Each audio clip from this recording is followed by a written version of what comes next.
सासू माँ बदल गई।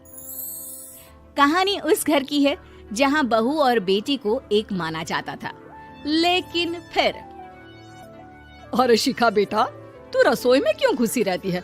जा, रोटी मैं बना लूंगी। नहीं नहीं माँ जी, आप बैठिए, बस सारा खाना बन ही गया है। श्वेता को बोल देती हूँ, वो खाना लगा देगी सबका। सॉरी भाभी, मेरे पास वक्त नहीं है। माँ, मुझे पैसे देना, पार्लर जाना है। हाँ हाँ चली जाना, भाभी को भी ले जाना। वो भी जाने को बोल रही थी पार्लर, पर पहले ना मदद कर दे उसके खाना लगाने में। देख माँ, वो बहू है, उसे बहू रहने देना। इतना ये क्या बहू, साड़ियाँ? अरे गोवा जा रही है घूमने या फिर शादी में मायके हैं? माँ जी, ऐसा कुछ है ही नहीं, समझ में नहीं आ रहा क्या रखूं कपड़े में। अरे तेरी और श्वेता की साइज तो एक ही है, उसके कुछ मॉडर्न कपड़े ले ले, आकर लौटा देना। हाँ माँ जी, ये ठीक रहेगा। शिखा श्वेता के पास जाती है और उससे कपड़े मांगती है। ना जी ना, मैं अपने कपड़े ना दूं, वैसे भी फैल जाएंगे मेरे कपड़े, बहुत महंगे वाले हैं। शिखा मुंह लटकाकर कमरे में आ जाती है तो सास कहती है, चल तैयार हो जा, तुझे मैं शॉपिंग करा कर लाती हूँ गोवा की। बस फिर क्या था, सास बहू निकल जाते हैं मार्केट और एक से बढ़कर एक ड्रेस खरीद कर घर आते हैं। पहले बता देती कि नए कपड़े दिलाने वाली है भाभी को, तो मैं अपने ही दे देती ना भाभी को, मुझे दिला देती नए कपड़े। देख श्वेता, परिवार का मतलब सबके साथ रहना होता है, ना कि सिर्फ अपना सोचना। वैसे भी तुझे अच्छे संस्कार सीखने चाहिए। और रही बात कपड़ों की, तो शिखा, आज से घर पर भी तू मॉडर्न कपड़े ही पहनेगी। कोई जरूरत नहीं है ये साड़ी वाड़ी लपेटने की। अब क्या था, घर पर श्वेता और शिखा एक जैसे रहते। एक बार पड़ोसन आती है। अरे बेटा, अपनी माँ को तो बुलाना, जरा बात करनी है। शिखा सास को बताती है और रसोई में चली जाती है। ये आपकी बेटी बहुत बड़ी हो गई है, इसके लिए एक रिश्ता है, कहो तो बता दूं। ये बेटी नहीं बहू है, घर में सब एक जैसा ही रहता है। वैसे मेरी बेटी भी बड़ी हो गई है, कोई रिश्ता हो तो जरूर बताना। पड़ोसन रिश्ता लेकर उन लोगों के घर आती है। तब श्वेता की होने वाली सास कहती है, तो ये घर है, कितने मंजिल का है? और ये बहू ने आपकी क्या पहन रखा है, जीन्स टॉप? अरे भाई, साड़ी वाड़ी नहीं है क्या इसके पास? देखिए, सर्दी है तो साड़ी में बहू कैसे मैनेज कर, ऐसे पहनती है साड़ी भी।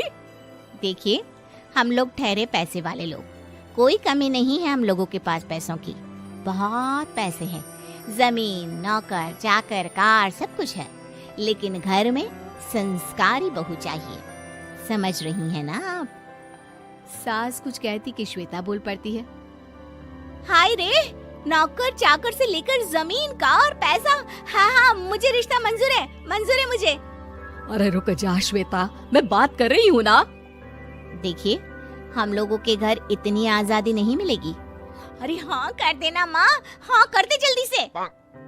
सास क्या करती, बेटी की शादी ऐसे घर में कर देती है जहाँ ना उनके विचार मिलते हैं और ना ही आचार। शादी के बाद एक रोज फोन पर, श्वेता बेटा, एक बार घर आ जा, बहुत दिल करता है तुझे देखने का। माँ, वो घर पर बहुत काम होता है, कैसे आऊँ? बड़ा घर है, लेकिन आने जाने वालों की लाइन ही लगी रहती है। बेटा, मैं तो जानती थी उस घर का हाल, लेकिन तू ही नहीं मान रही थी। माँ देख, हर घर है, तेरी बेटी को यहाँ घूंघट हटाने की परमिशन नहीं है, और एक तरफ भाभी स्कर्ट पहनकर घूम रही है। बेटा, मुझे क्या पता था कि मेरी बेटी को ससुराल के नाम पर पिंजरा मिल जाएगा। अच्छा माँ, फोन रखती हूँ, सास को गर्मा गर्म रोटी खिलानी है। तुम लोगों की तरह नहीं कि एक रोटी बनाओ, एक सब्जी बनाओ, फिर सारा दिन फ्री होकर घूमो। सास फोन तो रख देती है, लेकिन सोच में पड़ जाती है कि एक तरफ बेटी जिसे कोई आजादी नहीं, वहीं दूसरी तरफ बहू जिसे देखकर लगता ही नहीं कि उसकी शादी भी हुई है। अगले रोज, शिखा, अरे ओ शिखा। हाँ माँ, क्या हुआ? कुछ चाहिए आपको? मैं जिम जा रही थी। जिम के कपड़ों में बहू को देखकर सास को घूंघट में अपनी बेटी का ख्याल आता है। देख बहू, घर में बहू की तरह रहा कर, इतने टाइट कपड़े पहनकर जिम जाना पसंद नहीं मुझे। जा जाकर रोटी बना। रोटी? माँ अभी तो शाम की 6 बजे हैं, इस वक्त रोटी? अब क्या मेरे खाने पीने पर भी पहरा है? अरे जब मर्जी तब मैं अपने घर में खा भी नहीं सकती क्या? बहू को अजीब लगता है। वो समझ नहीं पाती कि जो सास कल तक इतनी सपोर्टिव थी, उन्हें अचानक से क्या हो गया। वो किचन में जाती है, गरम रोटी के साथ 2 तरह की सब्जी, रायता, सलाद सब लेकर सास के पास आती है। माँ जी, खाना। इतना सारा खाना? राक्षस समझा है क्या मुझे? रोटी मांगी थी मैंने गर्मा गर्म बस। पर माँ जी, रोटी खाती किससे आप? सब्जी तो बनानी थी ना। अरे भूख मर गई मेरी तेरी बहस से। जा जाकर काम कर, अंदर पूरी रसोई साफ कर। बहू अंदर चली जाती है। थोड़ी देर में श्वेता घर आती है। अरे शिखा, जल्दी से चाय ला, पकवान बना, मेरी बेटी आई है। अरे नहीं नहीं माँ, ड्राइवर बाहर खड़ा है। मैं तो घर का कोई सामान खरीदने के बहाने यहाँ आ गई हूँ, मुझे जाना होगा।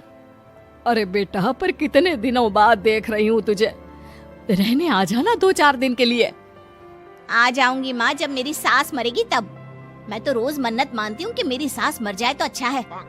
अच्छा चल, जा रही हूँ माँ। हे भगवान, कैसे कैसे दिन देखने पड़ रहे हैं मेरी बेटी को। सास अंदर जाती है, जहाँ श्वेता की जिम वाली सहेली का फोन आया होता है। क्या बात है, आज जिम नहीं आई? अरे पता नहीं यार, आज माँ को क्या हो गया अचानक। पर खैर कोई नहीं, लगता नहीं कि मैं अब जिम आ पाऊंगी। शिखा स्पीकर पर बात कर रही थी, जिसे सास सुन रही थी। यार ये सास ना होती ही ऐसी है। मैं तो कहती हूँ बुढ़िया जल्दी मरे और तू आराम से जिए। शिखा को सहेली की बात पर गुस्सा आ जाता है। माँ के मरने की कौन सा बच्चा दुआ मांगता है मोहिनी? आगे से ऐसी बात मेरे सामने मत करना। हमारे घर की शोभा ही माँ है। क्या हुआ जो थोड़ी सख्ती दिखा रही है? उसमें भी कोई ना कोई उनकी भलाई ही होगी। मैं तो कहती हूँ भगवान मेरे जैसी सास सबको दे, जो सिर्फ माँ की तरह है। सास वाली तो कोई बात ही नहीं है उनमें। सास ये बात सुन रही थी। उनकी आंख में आंसू आ जाते हैं कि क्यों वो बेटे की किस्मत में बहू को भी भागीदार बना रही थी। शिखा, अरे ओ शिखा, क्या हो गया? जिम नहीं जाना क्या?